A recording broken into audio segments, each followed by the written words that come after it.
Hi, I'm just an average Joe. And in deference to the spin we hear from the media pundits, let me tell you what's different about this election from an average Joe and Jane point of view. You see, I look at this as our last chance opportunity to change our lives, and it's just hanging by a thread. I mean, we understand that the only two ways to do things are right or again, and we've been going in the same direction, doing the same thing again and again while we continue losing ground. As we watch others grow in a rigged system that we can't compete against. And as we were losing what little wealth we had, our vote was also losing value. Yeah, our vote was losing value. And our vote is our most important expression of hope for the future.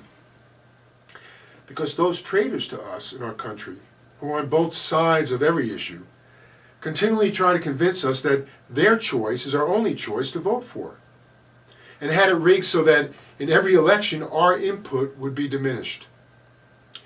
As everything around us has become a scam, and we don't know who to trust anymore. We got these political parties, talk shows, groups that were created for our causes, and even religious types all jumping on the bandwagon to make money for themselves while telling us who to vote for.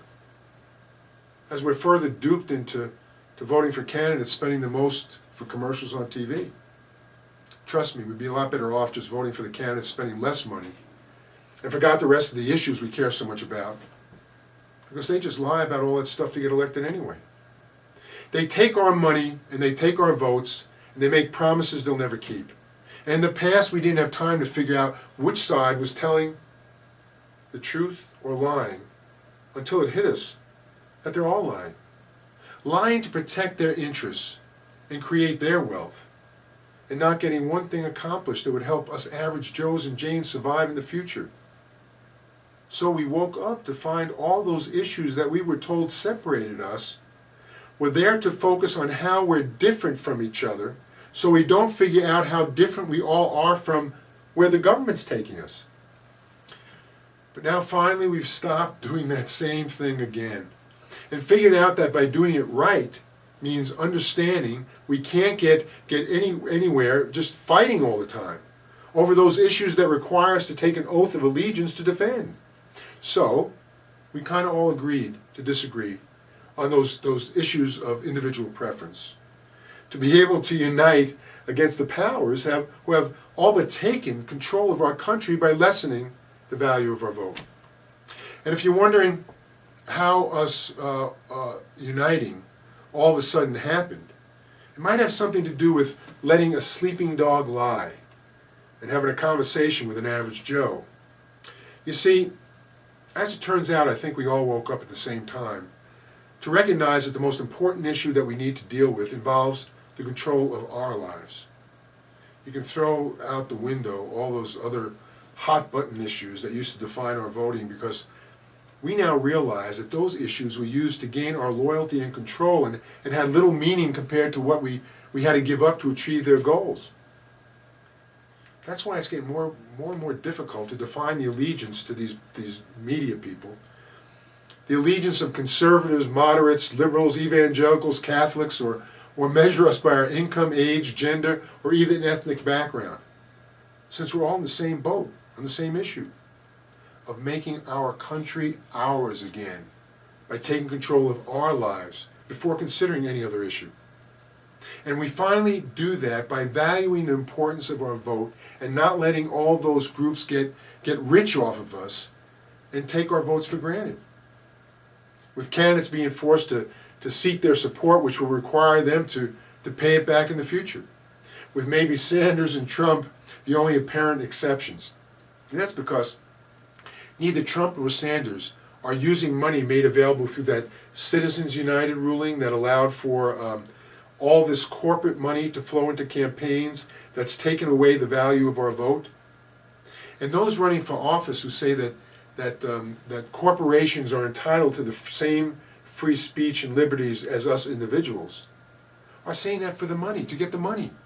As some candidates who are still in the race have had to survive by selling out to parties and corporations and billionaires with special interests who control super PACs and some even media, in the media, under the control of those same corporations. So while each candidate has something positive and attractive to us on many issues, the bottom line is that each is controlled by money interests, which means if they're elected, in the end, we're going to be controlled by the interests of that money. At least with Trump, it's like the middleman is taken out of the equation, but we're still controlled by a money interest, his. But then he seems to get a pass even with that, because he epitomizes those of us average Joes getting pushed around by government and corporate powers every day of our lives, when all of a sudden pretty soon we've had enough and strike back with a blow that no one saw coming. Like one day getting pushed and then knocking the pusher to the ground, and no one understands the fury unless they're the ones getting pushed every day. That sleeping dog is awakened and pushed to his senses, finally standing up to the bullies who have been attacking us without us making a response. So Trump responds and gets away with it because of all the pent-up anger we suffered all these years. And we cheer him on, no matter what he says or does. You know, first the media creates a monster of a candidate to raise ratings, and then they become afraid when they lose control with all the folks cheering him on. And it's the same way with Sanders, except that he's gotten less pushback than Trump from his party because he's less of a threat to that because of that delegate roost that he's been participating in with the caucuses, primaries, and super delegates. That'll never allow for a popular result. At least now he has enough exposure. He has enough exposure to run as the independent he is. Of course, the winner-take-all primaries basically allow for the same thing on the Republican side. A candidate with a third of the vote can get enough delegates to go to the convention, which to us average Joes, it sounds an awful lot like the Electoral College. Who knows, we might see 4 people running for president in the general election. And you know, what you have to understand is that both Trump and Sanders are just telling people what they want to hear, from free stuff to terrific stuff, all without a sure path to achieving any of it. I gotta tell you, false hope is a lot better than no hope. The no hope we've been experiencing all these past years. Of course, that's how people like Hugo Chavez get elected too. So we've got to be careful not to give the power we've just retrieved. And we must never forget the reason we're in this position today. It's because we got distracted. We were asleep at the wheel. And now all these debates and commercials and interviews and rallies are like free entertainment, replacing Dancing with the Stars and all the football we watched almost every day.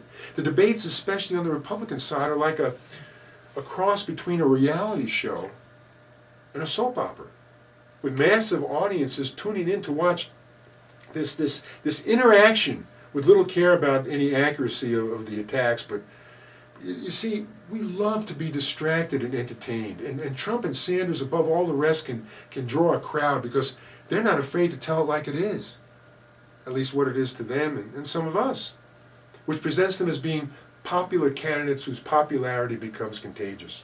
I mean, there's nothing like a crowd to draw a crowd. I'm just saying. But now that we're awake, let's not forget that the alarm that went off wasn't to get us to become distracted with the debates or the rallies again, or the personalities or personal attacks.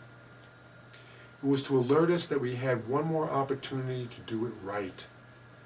What it comes down to is giving us a chance that our vote still has value, without the demand of the allegiance to those who have been using our vote for their own benefit while controlling our lives.